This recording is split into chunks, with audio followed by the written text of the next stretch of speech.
every single school has locks on the doors. If there's an emergency inside that school, you cannot get in to get your children.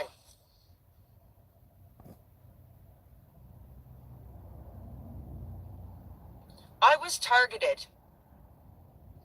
when I did the children in this province because I was one of the big people that made that happen.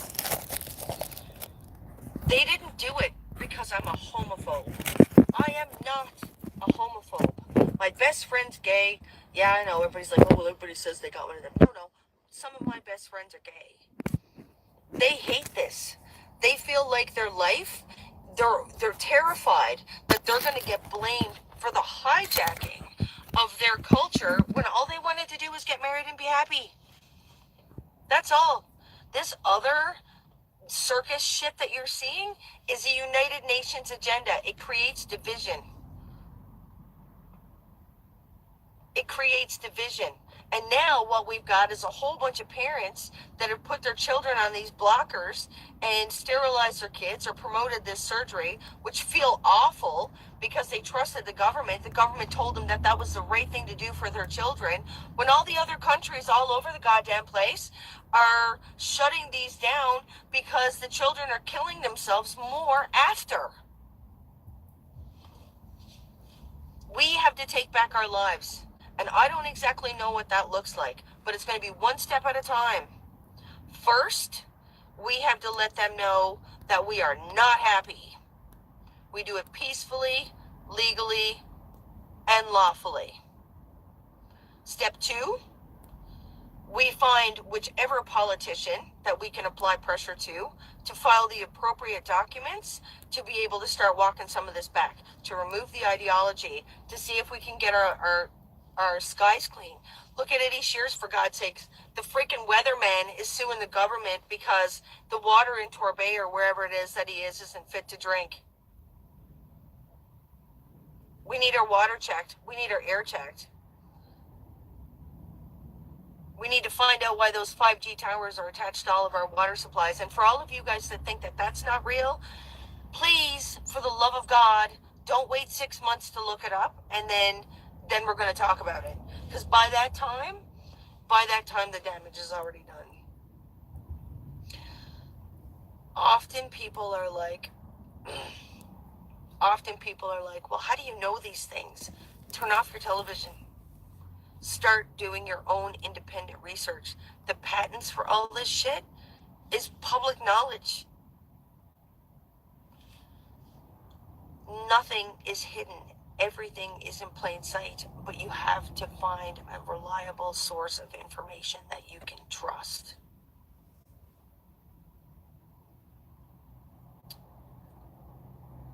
Newfoundland is going to be like the Wild West by fall. If we end up with those, the tariffs, okay? Let's talk about tariffs. Oh my God. Tariffs. Okay, normally, if you declare war in another country, the whole objective is to make better things happen in your own country. So if Trump puts on tariffs and then Trudeau puts on tariffs, who loses? The people. Who profits and gets more money in their slush funds? The tyrannical government. We're about to have an increase in carbon tax, which all this other stuff is actually part of the distraction. But we're going to have an increase in carbon. Did you know that the majority, well, for example, Canada in general, we have enough trees that we're probably recycling 1/3 of the United States' carbon footprint. But we're the only people paying carbon tax. Do you know what that tells me? That tells me that the Canadian maple syrup, RCMP, horse-hugging, beaver-loving Canadians don't have the balls to stand up to it, because if everywhere else doesn't have it, why do we? We're the most economically friendly country on the planet. Just about. We have the most clean offshore oil processes. We have some of the most cleanest production for the oil industry than anywhere else in the world. And we are paying the most to live on this planet. So if I've managed to put some, what is it? Piss in your vinegar? Vinegar in your piss? Whatever. If I've managed to put some spark in your step and I've made some sense to you, Good night. then I suggest that when April 1st rolls around, if you need support, let me know. I will do what I can for each and every one of you to be here. If you are a member of the one of these organizations that would like to have a speaking opportunity, we'd love to have you. We'd even love to have somebody from the police force come out and talk about the increased crime. Because I do talk to some of those people too, and they're very afraid of what this is going to look like. But rest assured that once this starts, and it will start, and it will be ugly, that each and every one of the people that sold us out won't even be here.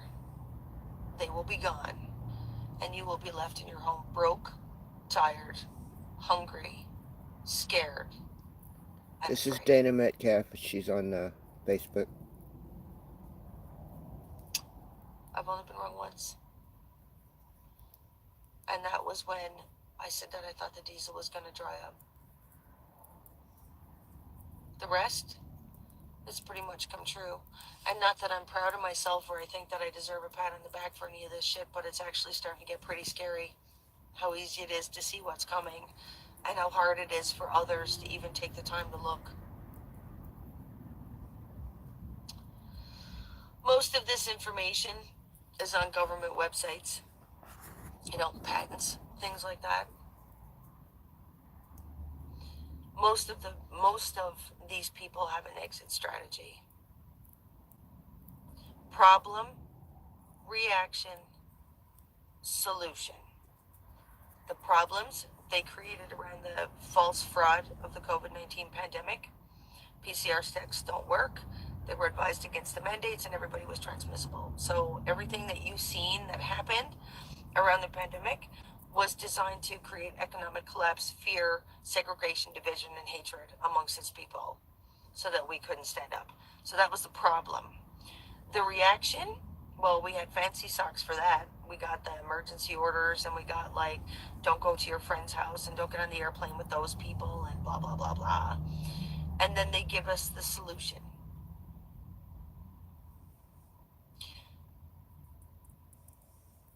In the United Nations plan for this globalization, okay, you've noticed beef is popping up from different countries, the fisheries being taken off, all these things are starting to seem very inconsistent and volatile, right?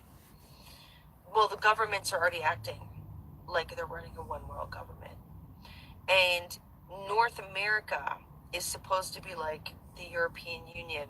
So while all of you guys are cheering on, yeah, let's be the 51st state, realize that that is part of this reset. It involves Canada, Mexico, the Panama Canal, and Greenland. It blows my mind how we can say digital is bad. Digital currency is bad. Digital currency is bad. Vaccines are bad. Vaccines are bad. Vaccines are bad. Okay? Most of you that are watching, that's what you think. Well, then when Orange Man comes on and he says, we have a new mRNA vaccine for cancer. Yay! Or, I think everybody should be involved in Bitcoin. Yay! What? So everything that you've learned over the last 4 years about what's happening goes out the window because we need to believe in a bedtime story.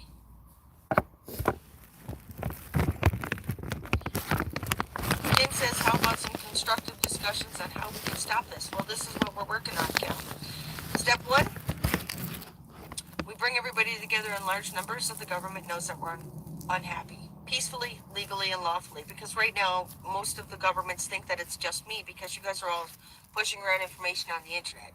Number two, we put pressure on our municipalities. Each and every municipality needs to be held accountable for their actions and what what they're doing with it, with land grabs under the guise of green, what they're doing with restricting agricultural development, what they're doing with water treatments, what we're doing with the 5G towers. That needs to happen. Then we need to apply pressure on our provincial government. We need to find a couple of leaders that may or may not have some form of moral compass. We put pressure on them publicly to start getting things. Like, if the United States can take 56 states and they can make applications to stop the chemical trails that are happening in our sky, then why can't we do it in Newfoundland? Where is Tony Wakeham? Like, and the reason I say Tony Wakeham, it's like, because he's in line to be the Conservatives, and most people in Newfoundland don't want to vote for the Liberals anymore. We've seen the damage that they've done, right? But why isn't Tony Wakeham or any of those people talking about the real issues that we have, right? Like, how does he expect to be elected if he can't talk about the difficult things, like healthcare, education? Like, in order to be a leader, you have to have an opinion. You have to listen, right? You have to listen to the. You have to find an amicable path forward, and then you advocate on behalf of those people. These government officials that we have in Newfoundland are not even getting back to people. They don't respond. They don't do town halls, and they don't address any of the questions. All they do is go around and get their pictures taken with Team Canada. Wait a minute, Team Canada. You know who Team Canada was? Team Canada was in Ottawa. That was Team Canada. The men and women from across this country that were sold the bedtime story that we are a country and that we are sovereign and that we are proud and that we are brave and that we are free. We are living in a functioning democracy. That was Team Canada. Then the government told Team Canada that we can't raise flags in Ottawa. The government told Team Canada that we were going to bring in foreign soldiers into our country